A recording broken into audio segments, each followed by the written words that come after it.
Paz do Senhor, amados. Queiram estar sentados. Obrigada. Muito bem, nós vamos falar hoje sobre disciplina, correção, educação de filhos, rebeldia de filhos como resultado da negligência dos pais, em alguns casos, né? Como o autor colocou aqui, comentarista, Eliezer de Lira e Silva, ele apresenta também outra situação, quando os filhos, mesmo sendo bem educados, bem disciplinados, ainda assim tornam-se rebeldes. Existem também esses casos, infelizmente. E o nosso assunto de hoje é esse. Vamos então à nossa introdução. Filhos, presentes e herança do Senhor. Então, os filhos, em primeiro lugar, devem ser vistos como dádiva, como presente, como herança do Senhor. Os pais, ao gerarem seus filhos, devem ter essa consciência, essa visão.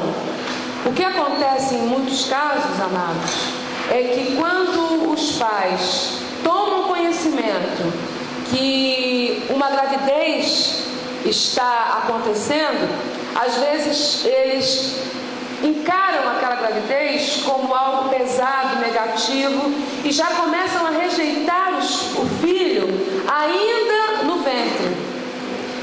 E isso é também algo que prejudicará a longo prazo essa criança que está sendo gerada. Então os pais, eles têm um papel fundamental na vida de seus filhos, muito mais do que às vezes nós percebemos, muito mais do que às vezes nós temos consciência. É importante que os pais, eles se coloquem diante de Deus como instrumentos de Deus para a formação do caráter dos seus filhos, porque aos pais é dada essa incumbência, formar o caráter. O filho nasce com uma tendência de temperamento, ele nasce com uma personalidade, vamos dizer assim, em parte definida. Há muita controvérsia nesse assunto. Há quem diga que personalidade é totalmente distinto, separado de caráter. E há quem acredite, quem defenda a tese de que personalidade é o conjunto do temperamento com o caráter. Tá? Então você vai ver essas duas linhas de pensamento. Eu particularmente acredito que personalidade é uma coisa, caráter é outra. Mas como eu sei que muitos terapeutas e muitos psicólogos defendem que a junção de personalidade, a junção de caráter com temperamento forma a personalidade, então eu preciso deixar claro que há também essa tese. Então veja bem, a personalidade da criança, partindo do meu pensamento, tá? Do meu parecer, você não é obrigado a concordar comigo. A personalidade da criança, ela já está definida no ventre, tá? Que é a sua tendência de temperamento. Mas o caráter, que é o conjunto de valores éticos, morais, de um ser humano, esse caráter será formado. E quem são os principais formadores do caráter? Os pais. E é isso que nós chamamos de educação. E para educar é preciso corrigir. Às vezes a gente acaba assim confundindo correção com disciplina, tá? Disciplina é o conjunto de tudo. É instruir, é ensinar, é dar limites, é apontar o caminho, é orientar. Isso demora, isso gasta tempo. Não é apenas proibir o filho, você está proibido de fazer isso. Isso não é disciplina, isso é apenas uma proibição.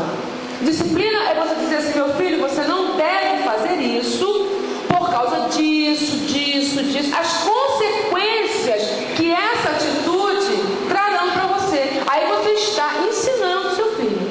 Você está dizendo para ele o porquê das coisas. Então ensinar é isso. Não é simplesmente dizer que o filho não pode fazer. Ou existe aquele pai que diz assim: o filho pergunta, mas por quê, pai? Porque eu não quero. Aí eu pergunto, mas a expressão começa: eu não quero. É suficiente para dar o ensino do seu filho, sim ou não?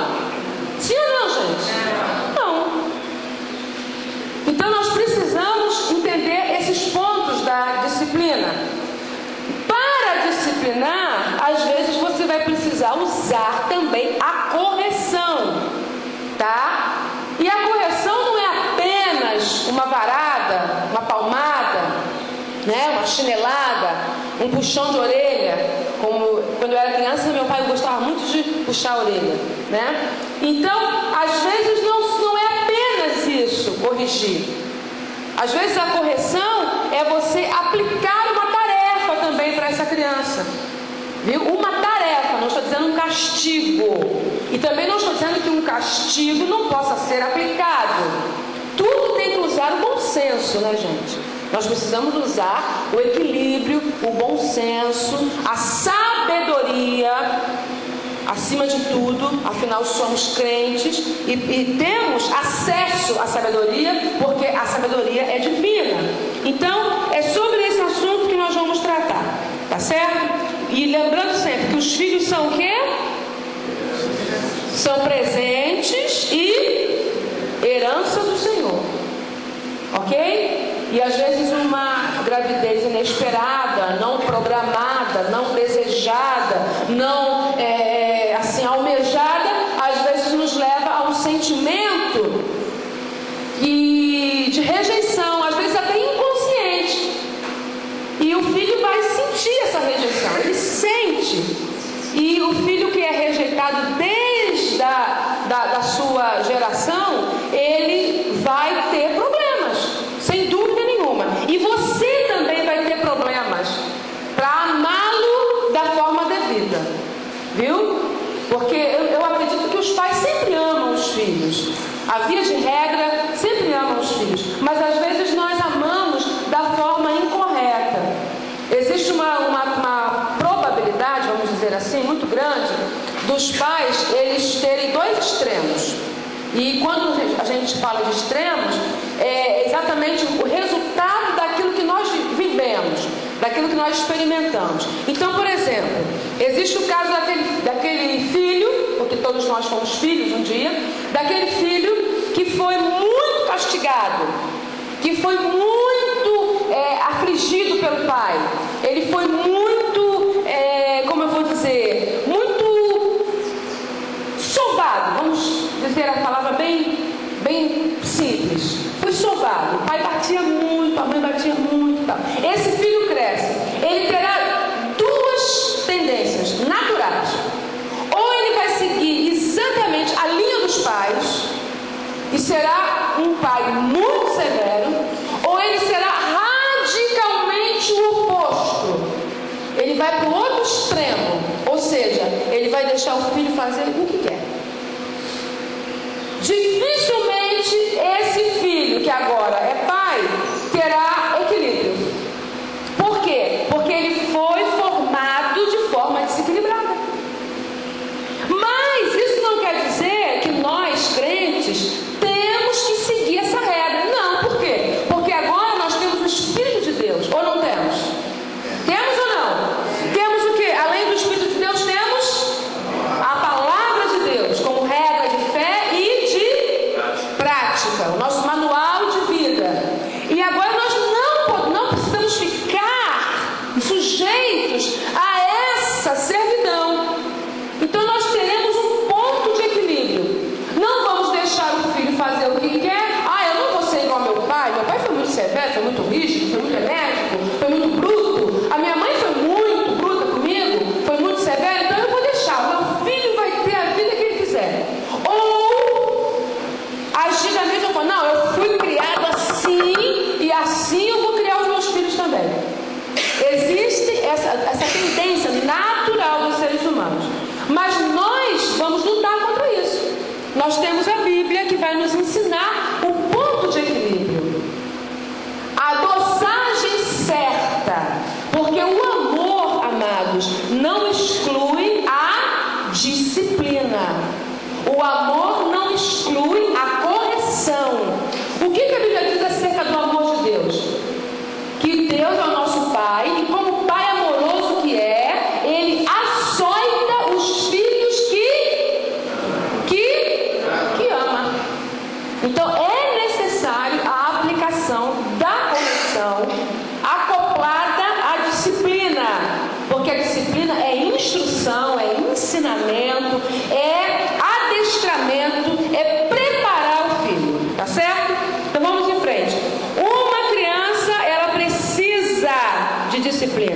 nós precisamos buscar a orientação e a sabedoria divina. Primeiro tópico: a disciplina evita o quê? Todos juntos. A disciplina evita a rebeldia. Então, o que é disciplina? Muitos confundem disciplina com castigo. Disciplinar é dar limites, é estabelecer parâmetros e não castigar apenas, tá? A disciplina é mostrar à criança que ela não pode fazer o que bem entende. Então vamos repetir isso, gente. Vocês repitam comigo, tá? Disciplinar é dar o quê? Limite. Limite. Vamos lá juntos. Disciplinar é dar limites e estabelecer parâmetros. Agora eu gostaria que só vocês dissessem isso. Vamos lá. 1, 2, 3. Disciplinar é dar limites e estabelecer parâmetros. É isso. Então você vai dar limite para o seu filho. Você vai estabelecer normas, regras. Você vai ter um controle nas mãos. Viu? O seu filho não terá o controle da vida dele. Ele é uma criança, é um adolescente, é um menino, uma menina.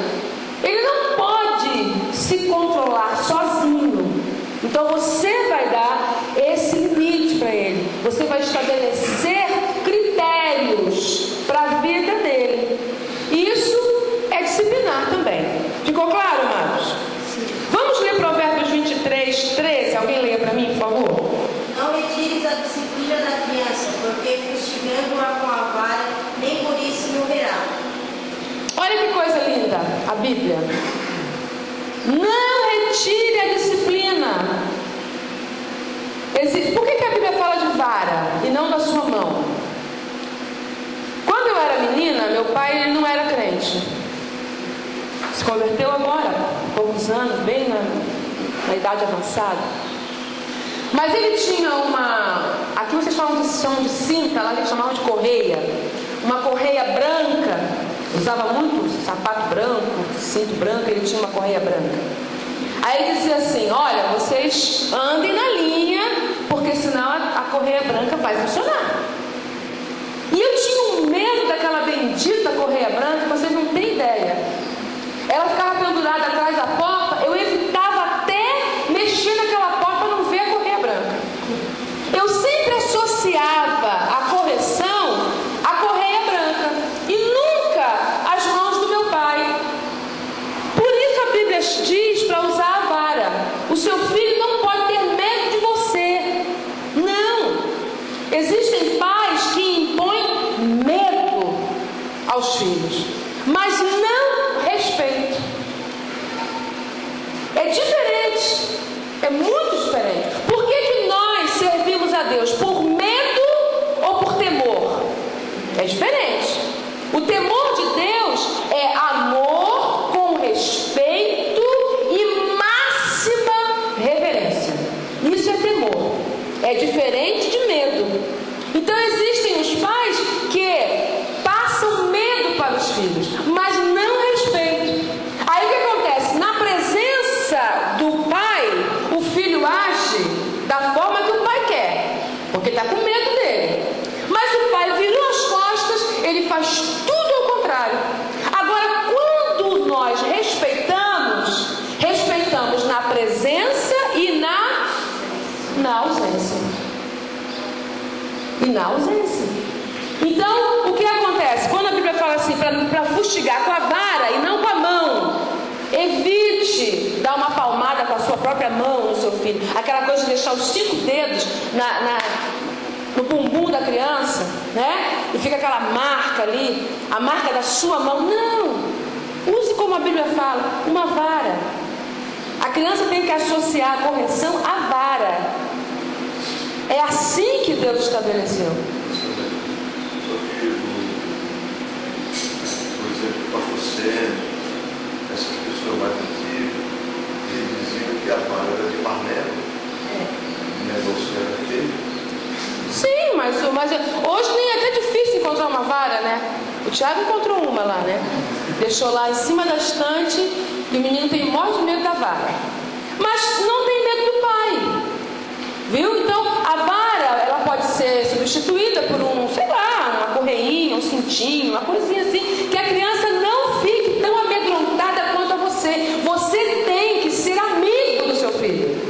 E tem que deixar claro que a correção é para o bem dele, não para o mal. Tem pais que só conseguem corrigir os filhos quando estão extremamente irados, extremamente bravos. Aí você vai corrigir da forma inadequada. A correção tem que ser aplicada com amor. Olha, você vai ter que passar por esse momento delicado para o teu bem. No futuro isso vai fazer bem para você. Viu? Então tem que ser assim. A minha menina, ela tinha 3, 4 anos, a Priscila, e ela gostava de sair correndo na igreja, corria na igreja, e chutava a canela das irmãs. Olha, ela fazia coisas assim, sumia, eu ficava atrás dela. Eu não tinha sossego para ficar no culto. Aí eu prometi para ela 3 vezes: olha, você vai ter que ficar quietinha no culto comigo, senão eu vou ter que te tirar da igreja, te levar lá fora e te dar umas chineladas. Vou tirar o chinelo do pé e vou te dar uma chinelada. Longe de todo mundo, ninguém precisa ver, mas eu vou ter que fazer isso com você. Aí 3 vezes eu falei, ela parece que não acreditou. Ela pensou assim: não, minha mãe não vai fazer isso no meio do culto. Na 3ª vez eu peguei ela pela mão, calmamente, delicadamente, e ela não esperava que eu fosse cumprir a minha promessa. Levei ela lá fora, num lugar que ninguém viu, dei umas boas chineladas nela, voltamos para a igreja, ela ficou o culto inteiro assim, sabe? E aí nunca mais fez aquilo, nunca mais. Quando ela pensava em sair de perto de mim, olha a chinelada, aí ela sentava de novo. Então, se eu fizesse irada, muito irada, eu ia deixar marcas psicológicas nela. Porque uma surra, quando o pai e a mãe está fora de si, já viu aquele pai que fica fora de si? Ou aquela mãe que fica fora de si? Ah, isso não é disciplina. Não, isso é estupidez, é agressão. Não vai funcionar da forma devida. É isso que o governo quer inibir. Com essa lei que está aí tramitando, né? Vocês sabem. Só que essa lei vai nos prejudicar também. É óbvio que vai. Embutida a essa visão, né, do governo, está também a visão de Satanás. Porque quanto mais houver licenciosidade, tudo for permitido, e a criança não pode ser reprimida, não pode ser corrigida, o pecado vai se proliferando cada dia mais. E é essa a estratégia de quem? Do diabo. Então nós não seremos agressores dos nossos filhos, não, de maneira nenhuma. Nós somos as pessoas que no mundo, no âmbito terreno, somos as pessoas que mais amamos os nossos filhos. E toda a correção aplicada junto com disciplina, gente, junto com diálogo. O que acontece é que os pais às vezes não querem dialogar com os filhos. Eles querem que os filhos entendam tudo sem diálogo. Agora eu pergunto, seu filho vai entender? Claro que não. Você precisa conversar com ele, precisa ensinar para ele, precisa explicar para ele, precisa gastar tempo com ele, precisa conversar no almoço, no café da manhã, orientar antes de acontecer. Seu filho vai para a escola, oriente. Na escola ele vai estar cercado por um grupo enorme de crianças menores, crianças maiores do que ele, crianças que às vezes já têm uma experiência terrível com o pecado, e você precisa preparar o seu filho para ele saber como se conduzir lá dentro. Porque se depois acontecer alguma coisa, você mesmo dirá: meu filho, mas eu conversei com você, eu te adverti, eu te instruí, eu te ensinei, e mesmo assim você errou. Aí você pode aplicar uma correção. Agora, uma correção aplicada sem instrução é maldade. Concorda comigo? Sim ou não?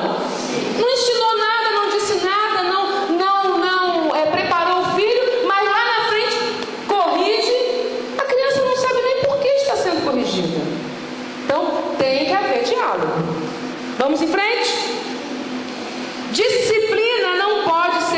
desejada é imprescindível à formação moral dos filhos, tá? Quando uma criança não recebe limites, torna-se um adulto inseguro, ansioso e com dificuldades para obedecer. Isso vai prejudicar até a igreja, gente. Já viu aquele crente que não consegue obedecer? Não obedece o líder, não obedece o coordenador, não obedece os obreiros, não obedece o pastor, não obedece a liderança, não obedece as normas, não obedece nada. Por quê? Porque quando criança não foi ensinado a obedecer. Ele vai ter dificuldade de obedecer no trabalho, na empresa, na fábrica, na firma, no comércio, onde ele chegar. No trânsito, ele será um transgressor no trânsito. Onde ele chegar, ele dificilmente conseguirá se sujeitar, se submeter a regras, normas e autoridades. Por quê? Porque os pais falharam na missão de preparar o filho para a vida adulta. A nossa função é preparar o nosso filho para a vida. E tem crente que ensina o filho só para si. Um tempo desse atrás, lá em Taubaté, uma senhora nordestina de uns 50 e poucos anos veio conversar comigo, brava, mas brava, ela estava fervendo de ira. Ai, mãe, eu fui visitar o meu filho na igreja João da Cruz. Eu fui visitar o meu filho João da Cruz militar e foi transferido para São Paulo, era sargento, e trouxe a mãe também e montou uma casa para a mãe e tal. Um bom filho. E ela estava muito brava. Eu disse, mas o que aconteceu? Eu chego lá, irmã, eu vejo meu filho na pia de louça, lavando a louça para a esposa. Eu fiquei muito contrariada. Onde já se viu uma coisa dessa? Meu filho militar, meu filho sargento. Eu falei, mas sua nora não teve bebê agora há pouco tempo? Sim, teve. Pelo tempo, ela ainda está em resguardo, não está? Está. Mas, irmã, mas é claro que o seu filho tem que ajudar. Ela não tem empregada, não tem mãe que mora próximo, não tem ninguém, mora longe da família toda, só tem o marido. Ele tem que ajudar. E quem ensinou ele a lavar a louça? Ela disse. Eu ensinei, mas para ele me ajudar, porque eu era muito pobre, tinha que trabalhar, ele tinha que me ajudar, não para ajudar a esposa. Eu disse, mas santa, a senhora criou o seu filho para a esposa dele. A senhora preparou o seu filho para ela, não foi para a senhora. Ela virou para mim, mas claro que foi. Tudo que a senhora ensinou para ele na infância, na adolescência, ele vai agora botar em prática com a esposa dele. E está corretíssimo. Então ela fez a coisa certa. Olha que coisa interessante. Ela fez a coisa certa com o objetivo errado. Com o propósito errado. Não é verdade? Porque essa irmã toma raiva da sogra. Toma raiva da sogra. Fica brava. Toma raiva, né? Eu já falo pro meu, lava a louça, faz tudo que você puder. Ele não gosta de fazer, mas eu mando fazer. Fala, irmão. Uma observação que eu gostaria de fazer, não me metendo na lição da irmã, porque o professor é a irmã. Sim, mas pode essa ficar à vontade. manhã em casa, eu pensei em 3 fatores importantes na vida. Tem um provérbio, pensamento que diz assim, se acabarem as cidades e deixarem os campos, novas cidades surgirão. Se acabarem os campos, cidades se acabarão. E na escola se dá a cultura, e em casa se dá a educação. E eu pensando assim naquele versículo que diz assim, se não abreviasse esse dia, nenhuma carne se salvaria. Se nós evangélicos do mundo todo não educarmos no evangelho e nossos filhos, as igrejas se acabarão. É verdade. Infelizmente. Não é sobre a lição, mas é um pensamento. Sim, meu. muito bom. As igrejas se acabarão se nós não ensinarmos nossos filhos o evangelho. Porque a irmã que veio dar a lição na Ibosec, ela disse, irmãos, eu sou diretora de 1.200 alunos, desculpa a expressão aqui, os piores alunos são os filhos de crentes. Ela disse lá no culto. Infelizmente, né? E nós deveríamos ser os melhores em tudo. Em tudo, porque nós temos Deus, o Espírito Santo, como já disse, a Bíblia Sagrada. Só nos falta estudar, porque os crentes, eles não gostam, principalmente os pentecostais, viu, gente? Não gostam de estudar a Bíblia. Você vê que para a escola dominical o número é menor,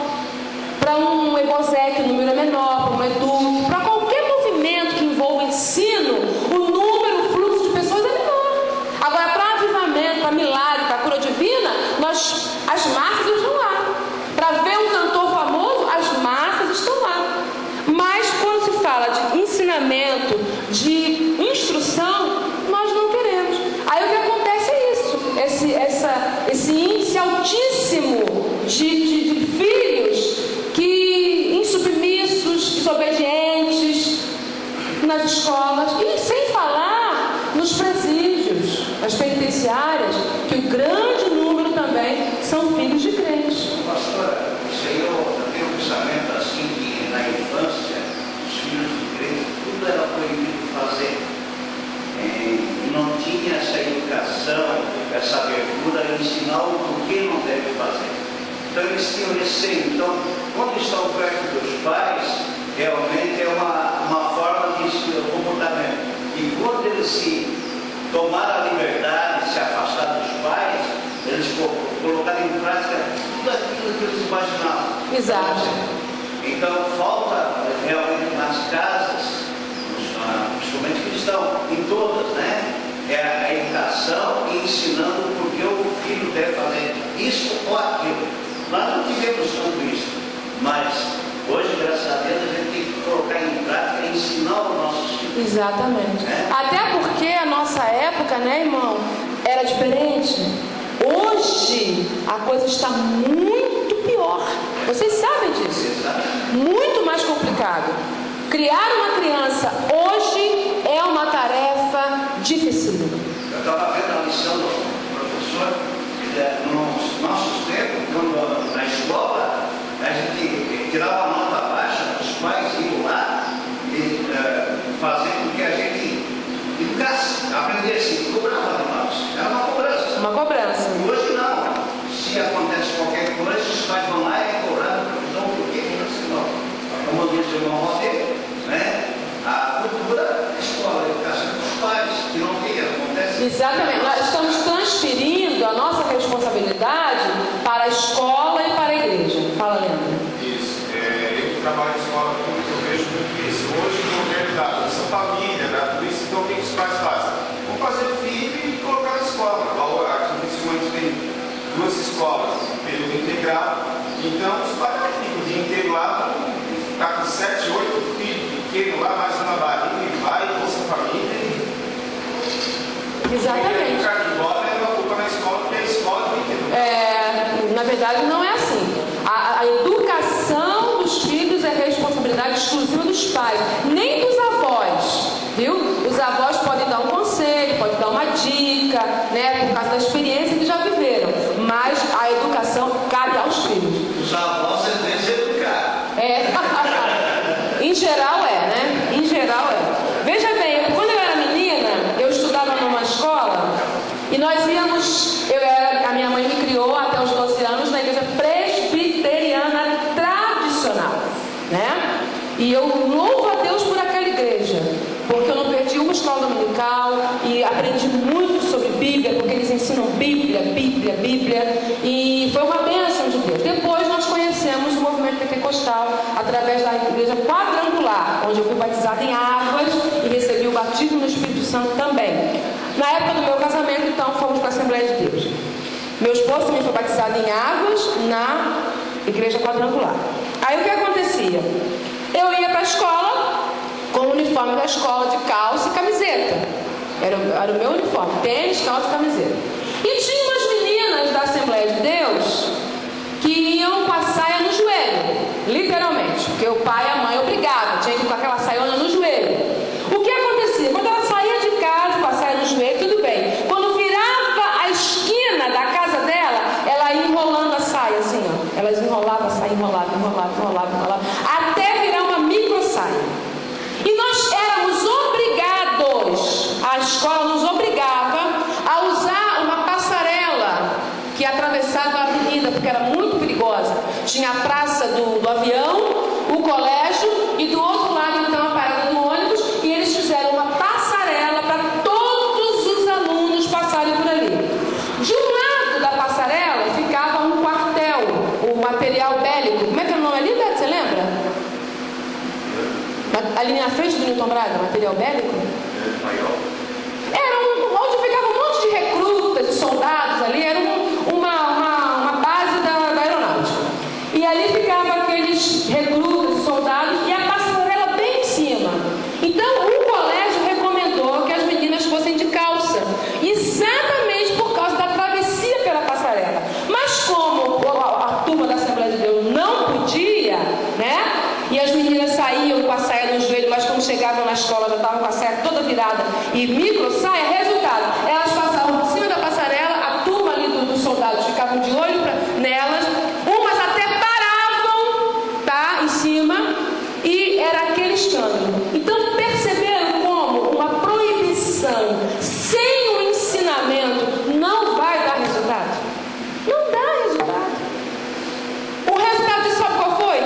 Todas aquelas meninas, na época do meu casamento, eu me casei, fui para a missão, todas aquelas meninas se desviaram, umas infelizmente tornaram-se mães solteiras, e aqueles nomes tudo de crente, era Lloyd, Laodiceia, Sara, tudo nome de crente. Era uma vergonha. Então era uma proibição, como disse o irmão, sem educação, sem instrução, sem disciplina. Aí quando dava a hora de voltar para casa, que elas iam entrar na rua delas, botava a saia de novo, né, lá no joelho, e chegava em casa. Aconteceu bem, mas não foi o costume de usar saia que viciou ela. Mas foi a proibição sem instrução. E não foi o costume, porque nós na Assembleia de Deus do Criciúma, nós temos uma cultura que não é essa cultura que estão ensinando hoje. Sim. E não foi essa saia longa que elas usavam que desviou ela. Nada disso. Mas foi a falta de instrução. Uma proibição sem instrução não vai dar resultado. Se elas tivessem se adequado à norma da escola, por causa da travessia da passarela, era muito melhor do que o escândalo que elas faziam com aquela saia. Então toda regra precisa ser adequada. Faltou adequação da regra. Trabalhou com a minha cunhada, que está em Bonn, na casa do Pavone, e tinha que trepar numa escada.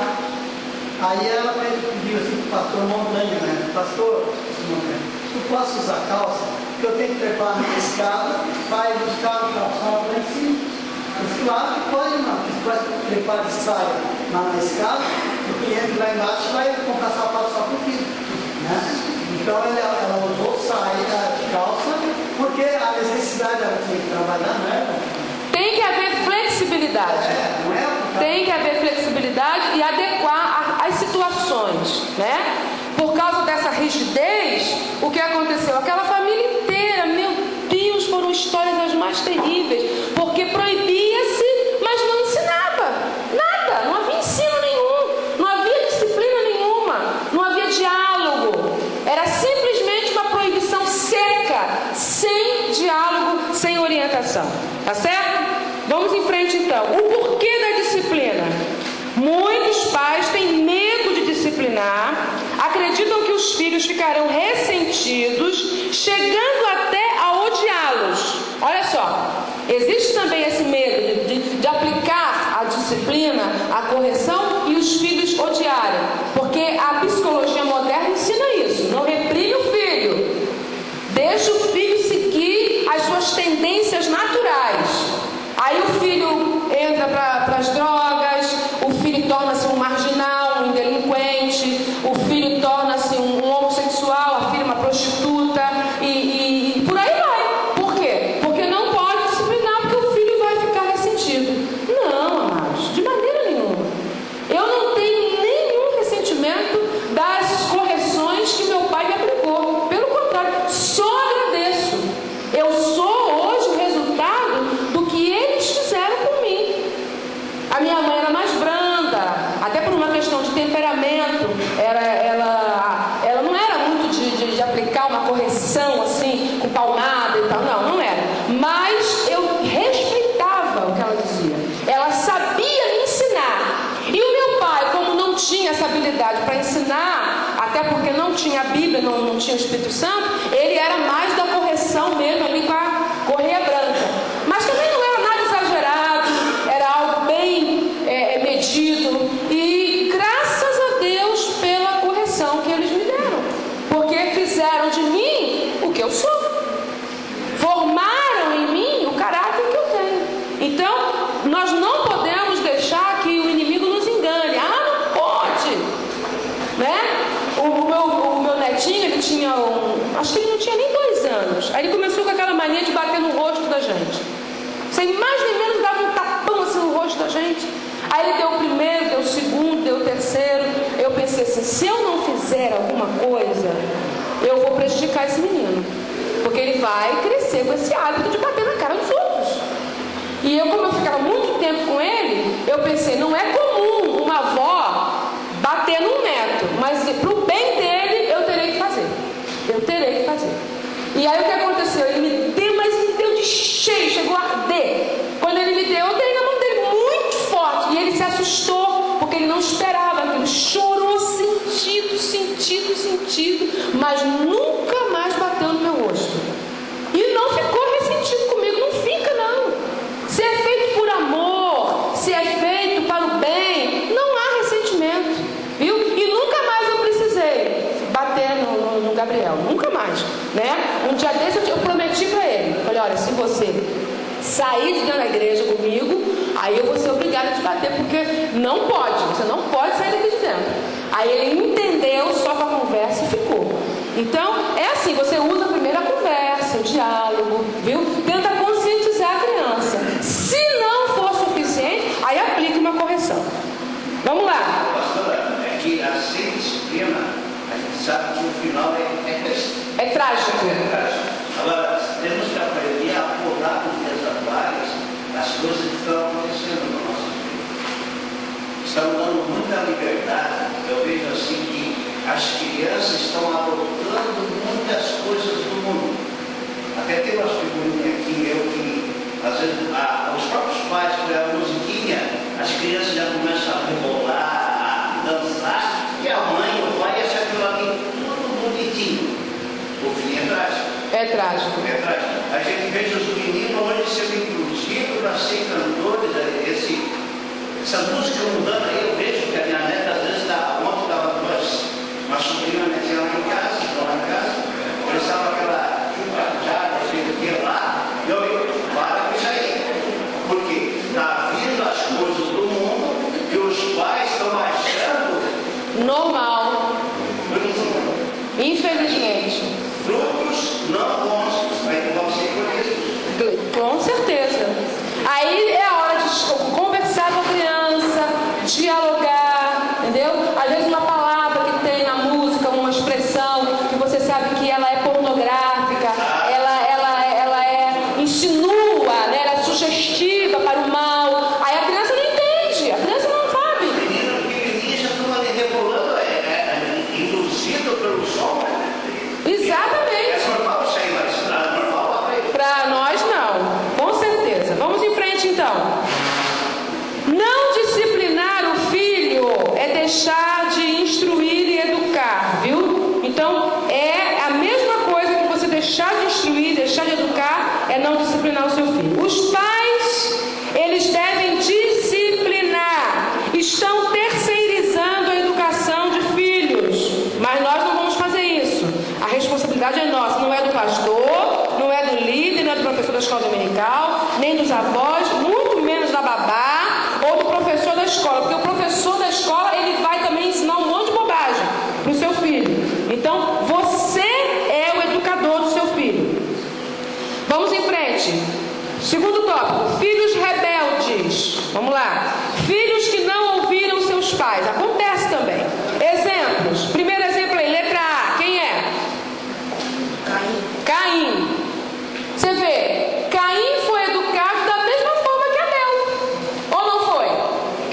Foi. Só que Abel absorveu a disciplina, absorveu o ensinamento, guardou, armazenou e teve um final feliz.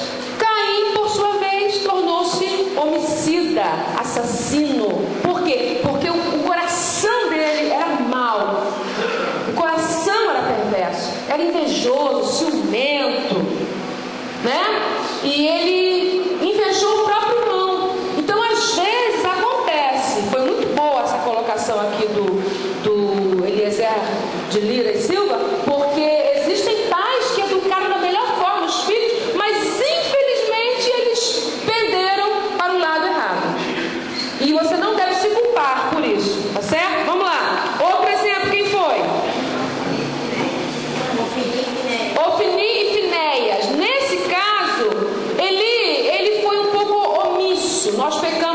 por omissão, viu, gente? Bastante.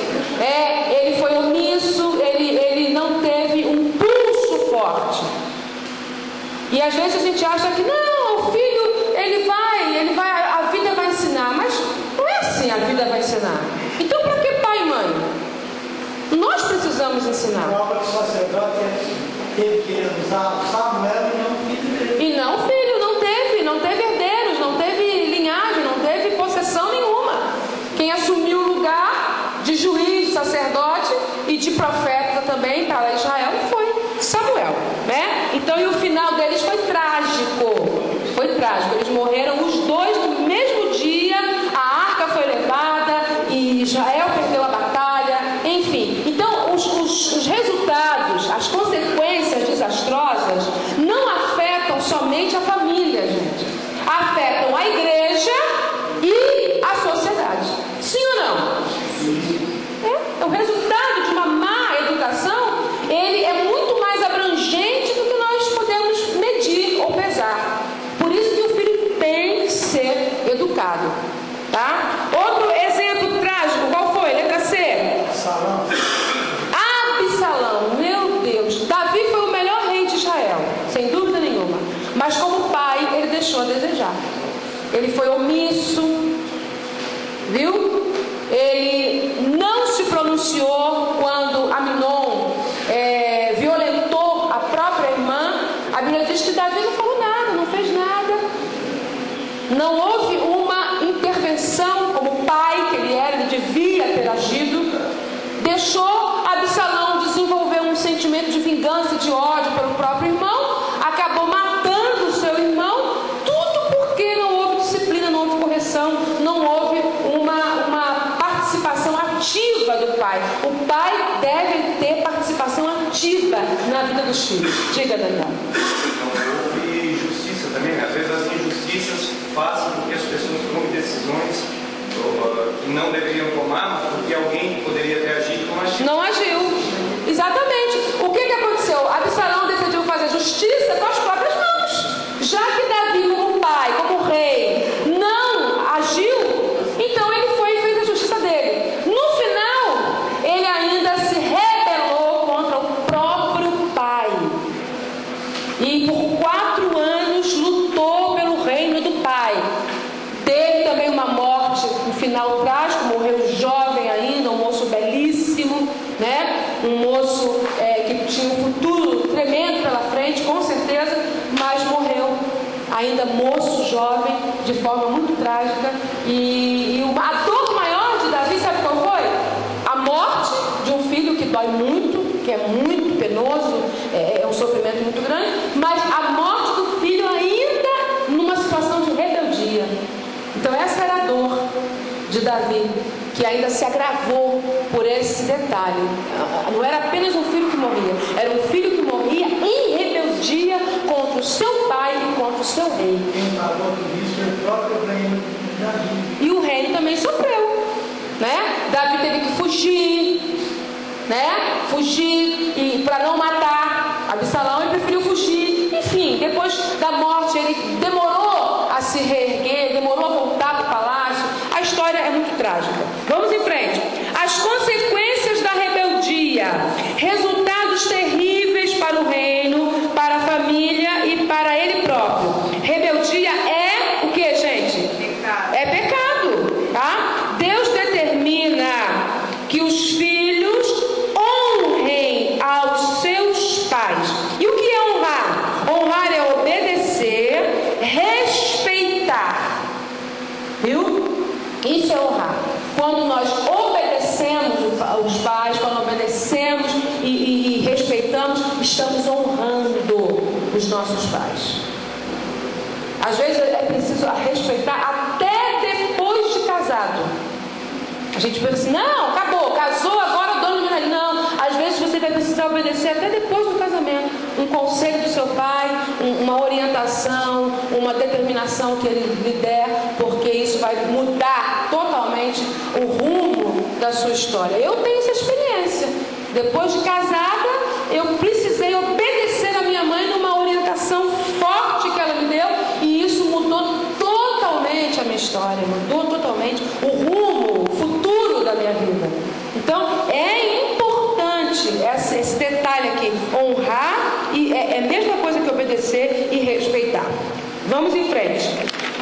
Vamos terminar.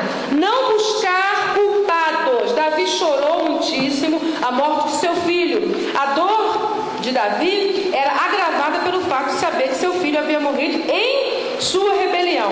Mas ele não culpou a mãe, tá? Ele não buscou um culpado, os amigos, a sociedade. Não adianta, gente. Depois que o filho cresce, torna-se uma pessoa insegura, insubmissa, desobediente, né? Alguém com a personalidade e o caráter totalmente negativo. Não adianta culpar ninguém. Nós falhamos. Ou a pessoa mesmo tem a má índole, como no caso de Caim e de Ofni e Finéias também, e muitos outros casos. Então, é a má índole daquela pessoa. Aí é só Deus, só o milagre de Deus para mudar esta pessoa. Demonstrar um amor o quê? Incondicional. Pais são para toda a vida. Mesmo que seu filho tenha trazido dor e decepção, só lhe resta uma saída: o perdão e o amor incondicional. Ore e busque a reconciliação. Não o trate como inimigo, antes reafirme o seu amor por ele. Você não vai ser conivente com o erro do seu filho. Você não vai ser cúmplice, você não vai ser participante do erro, mas o seu amor por ele não pode mudar. Pai é para a vida inteira, mãe é para a vida inteira, e filho é para a vida inteira. Então você vai continuar amando esse filho, mesmo não concordando com a atitude dele. Ou não é assim que Deus nos trata? Deus concorda quando nós pecamos? Com o nosso pecado Deus é conivente? É cúmplice? Sim ou não? Não. Mas ele deixa de nos amar? Não. Então busque a reconciliação.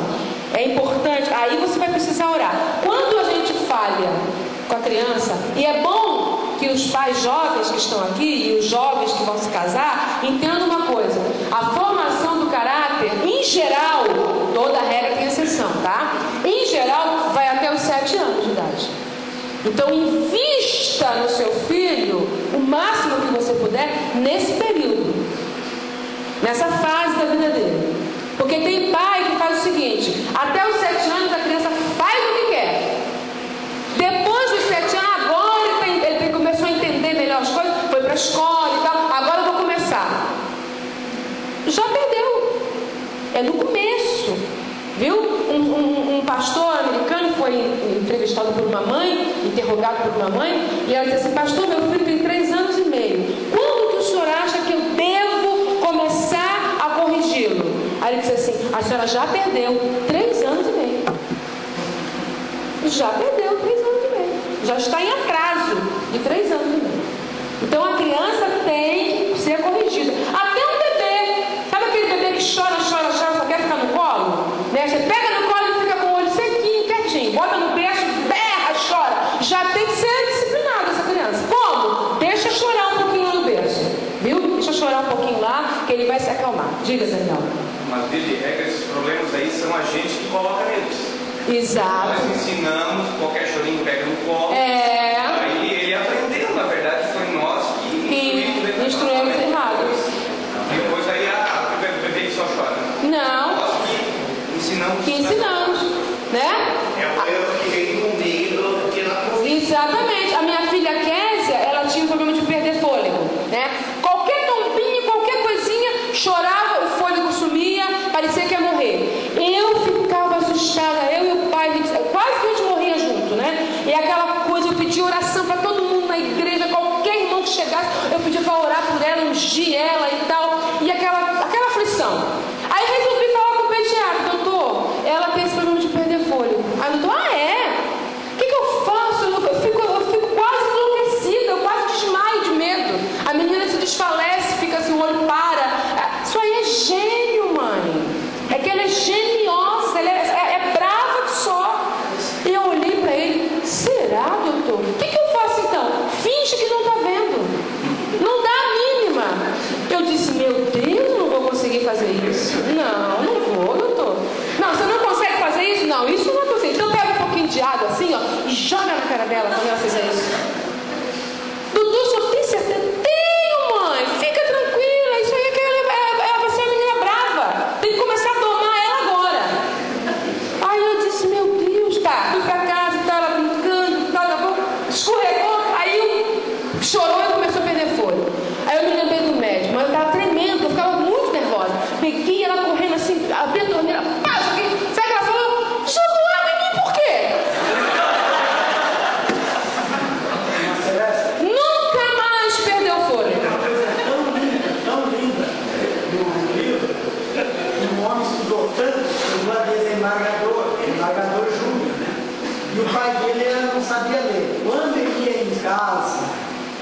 educação para a cultura.